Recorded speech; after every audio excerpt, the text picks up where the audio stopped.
Oh Lord, oh Lord, oh Lord. So, I saw The Last Jedi today, and then I went to Yu-Gi-Oh! Locals, and I came home, and I'm like, you know what? No, no, no, no. Let's talk about this movie. Let's talk about this movie before bed. Let's get this off my chest now. I'm seeing a lot of critics saying, "Oh, I have to see the movie again to judge it. I have to watch it more times. You can only truly judge this movie." Shut up, phone. Shut up, phone. In a spoiler review. Oh God, I want you to watch more of my videos. I'm gonna do like 3 fucking videos on this movie. Here is the one video. Oh, and I'm actually starting a podcast. We might just make this episode 1. So anyways, Star Wars The Last Jedi. This movie takes place literally the minute Force Awakens ends, which is a bold storytelling choice, especially when Domhnall Gleeson's General Hux has a very bad haircut I don't think he had in the last movie.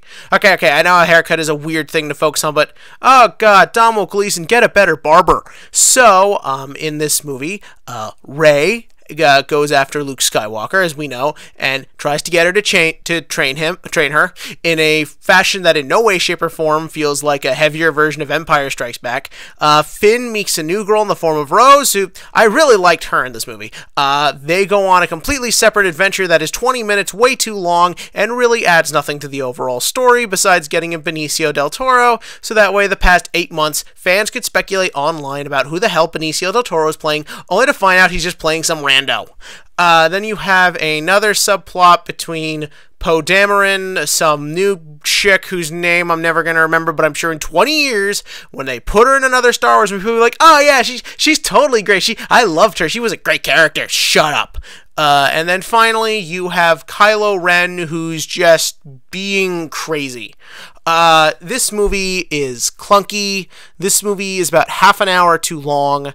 This movie has really no idea what it wants to do. All of these subplots are interesting. All of these subplots have interesting ideas, and I think would work under different circumstances. They just don't come together as a movie. The thing is that Force Awakens, for all its problems, mainly turning into a rehash of New Hope in the end, Rey being very annoying, at the very least, it felt like a complete film. Not a perfect one, but a complete film. This thing feels completely all over the place.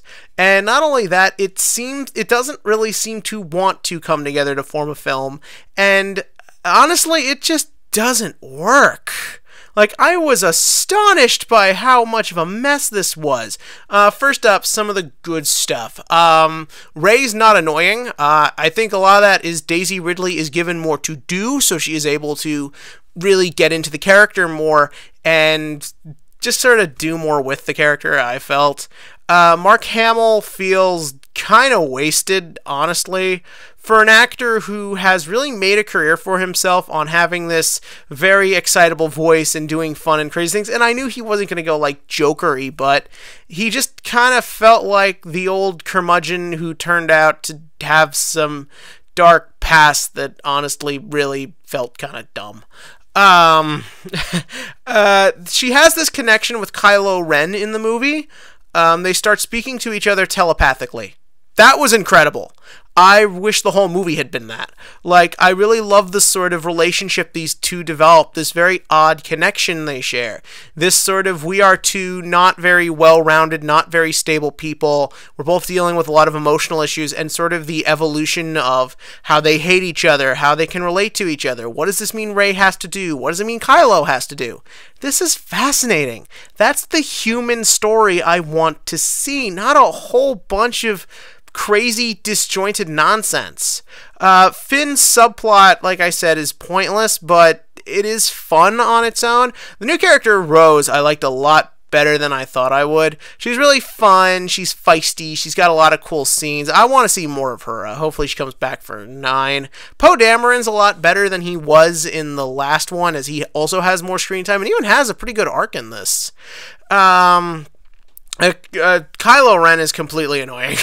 It's one of those things where he's just crazy for the sake of being crazy. Nothing he does has any logic to it. Nothing has any rhyme or reason to it. And when so much of what makes this movie is supposed to be the push and pull between him and Rey, as good as both actors try to make it, the character really feels wasted. Snoke is wasted. Everyone just feels wasted in this. This movie just feels like a complete mess, and I'm sure I'm going to get a lot of comments being like, no, you don't get it, man. Like, you gotta read the novels, and you gotta wait for episode 9 to be able to understand it and appreciate it, and you gotta watch it 4 more times till eventually you just have Stockholm Syndrome. No. This movie was bad. Like, it's a real damn mess, and a real damn shame, because there is good stuff in here. The action's really good. I like that it tries to add a human element when characters die, so you actually care. But, yeah. I'm sorry, guys. Like, if some of you liked it, that's totally fine. I just feel like this was a complete disappointment, which is weird, because when I saw Justice League a couple weeks ago, I actually enjoyed Justice League. I expected to hate it, but actually had a fun time with it. And then I saw this, and it was... I could forgive the plot holes in the last movie, at the very least, because Force Awakens was fun. But now it's just kind of like, it just feels like there's a double standard. Star Wars is allowed to make you have to pay more for movies, and then also tie in books and tie in video games and all that stuff. And I don't know. We'll see where this goes. At first, I wasn't excited for J.J. Abrams coming back to Episode 9, because even though I love J.J. Abrams as a director, I also would have liked someone a little bit more different. Now that we know the direction things are going in, JJ, save us. Help us, man. We need you now more than ever. What did you think? In the comment section below, give me your thoughts on this movie. Like I said, if you liked it, it's fine. I hated it. Like, I really hated it. Comment it below, and click to like, click subscribe, and we'll see you next time.